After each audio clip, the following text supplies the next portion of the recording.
ఓ అలాగా అయితే ఈ స్తంభంలో ఉంటాడా అన్నాడు.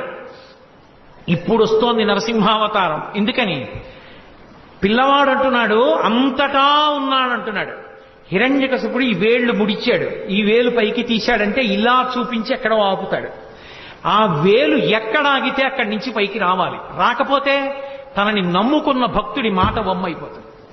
బయటికి రావడం అంటూ జరిగితే శంఖచక్ర గదా పద్మములు పట్టుకున్నటువంటి శ్రీమన్నారాయణుడిగా వచ్చి హిరణ్యకశిప సంహారం చెయ్యడానికి బ్రహ్మగారిచ్చినటువంటి వరం ప్రతిబంధకం. కాబట్టి ఆయన ఎన్ని వరాలు ఇచ్చాడో అన్ని వరాలకి మినహాయింపుగా రావాలి. అన్ని వరాలకి మినహాయింపుగా రావడానికి ఎక్కడి నుంచి రావాలో తన చేతిలో లేదు. హిరణ్యకశిపుడి వేలు ఎక్కడాగితే అక్కడి నుంచి బయటికి రావాలి.